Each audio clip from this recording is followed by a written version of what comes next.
माननीय नामदार चंद्रशेखर बावनकुळे, महसूल मंत्री, महाराष्ट्र राज्य तथा पालकमंत्री अमरावती यांच्या अध्यक्षतेखाली जिल्हा परिषद अमरावती येथे डॉक्टर पंजाबराव देशमुख सभागृहात विविध विभागांच्या कामकाजाचा सविस्तर आढावा घेण्यासाठी बैठकीचं आयोजन करण्यात आलं। यावेळी विभागीय आयुक्त नयना गुंडे, आमदार प्रवीण तायडे, प्रताप अडसड, संजय खोडके, राजेश वानखडे, केवलराम काळे, उमेश उर्फ चंदू यावलकर, रवी राणा, महापौर श्रीचंद तेजवानी, जिल्हाधिकारी आशिष येरेकर, मुख्य कार्यकारी अधिकारी सत्यम गांधी, महानगरपालिका आयुक्त वर्षा लड्ढा उपस्थित होते। बैठकीदरम्यान जिल्हा परिषद अंतर्गत राबवण्यात येणाऱ्या विविध शासकीय योजनांच्या अंमलबजावणीचा, विकास कामांच्या प्रगतीचा, प्रलंबित विषयांचा तसेच आगामी नियोजनाचा सविस्तर आढावा घेण्यात आला। संबंधित विभागांना कामकाज अधिक प्रभावी, गतिमान व लोकाभिमुख पद्धतीने राबवण्याचे स्पष्ट निर्देश पालकमंत्री महोदयांनी दिलेत। बैठकीत पाणीपुरवठा, स्वच्छ भारत मिशन, शिक्षण, आरोग्य, महिला व बालविकास, कृषी, लघुसिंचन, ग्रामपंचायत, बांधकाम तसेच सामान्य प्रशासन विभागांच्या कामांचा सखोल आढावा घेण्यात आला। जिल्ह्याच्या सर्वांगीण विकासासाठी सर्व विभागांनी परस्पर समन्वय साधून काम करावे आणि शासनाच्या योजनांची प्रभावी व परिणामकारक अंमलबजावणी सुनिश्चित करावी असे निर्देश पालकमंत्र्यांनी दिले। उमेद अभियानांतर्गत उत्कृष्ट कार्य करणाऱ्या बचत गटांना बळकटी देण्यासाठी प्रत्येकी 1 लाख रुपयांचे फिरते भांडवल उपलब्ध करून देण्यात येईल।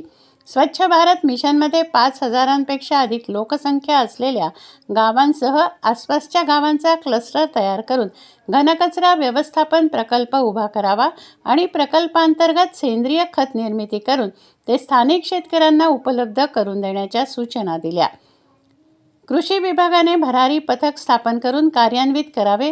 महिला व बालविकास विभागाला पुढील 3 वर्षांचा आराखडा तयार करून नागपूर मॉडेलच्या धर्तीवर अंगणवाडी केंद्रांचे उन्नतीकरण करण्याचे निर्देश बैठकीत देण्यात आले।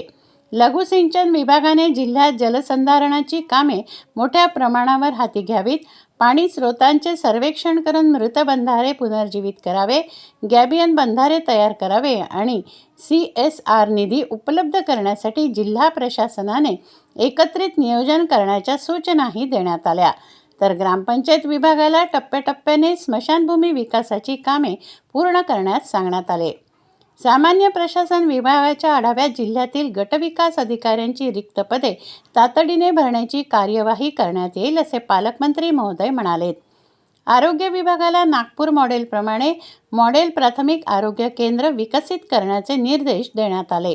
तसेच सर्व विभागांच्या समन्वयातून जिल्ह्यात 25 आरोग्य शिबिरांचे आयोजन करण्याबाबतही सूचना देण्यात आल्या। शिक्षण विभागाने पुढील 3 वर्षांचा आराखडा तयार करून जास्त पटसंख्या असलेल्या शाळांमध्ये डिजिटल शाळा विकसित करण्याचे निर्देश देण्यात आले। आर्थिकदृष्ट्या दुर्बल व दूरवरून शाळेत येणाऱ्या 5,000 विद्यार्थ्यांना सायकल उपलब्ध करून देण्याचाही निर्णय यावेळी घेण्यात आला।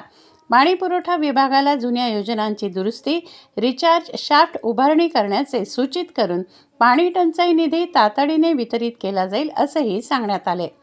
वाचन संस्कृतीला बळकट करण्यासाठी जिल्ह्यातील 100 गावात मॉडेल वाचनालय तयार करण्यात येत असून त्यासाठी वापरात नसलेल्या शासकीय इमारतींचा उपयोग करावा असे निर्देश माननीय मंत्री महोदयांनी दिलेत।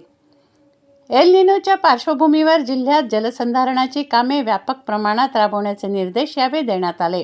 प्रत्येक गावात नाला खोलीकरण, शेततळे आणि इतर उपाययोजना हाती घेण्यावर भर देण्यात आला। शिक्षण, आरोग्य, पाणीपुरवठा, सिंचन, घरकुल, दिवाबत्ती आणि सौर ऊर्जा या विषयांना प्राधान्य देण्याचे निर्देश पालकमंत्र्यांनी बैठकीत दिले। याशिवाय यावर्षी कोणत्याही निधीतून अनावश्यक सिमेंट रस्त्यांची कामे करू नयेत आणि गावातील पथदिवे सौर ऊर्जेवर रूपांतरित करण्याच्या सूचना देण्यात आल्या।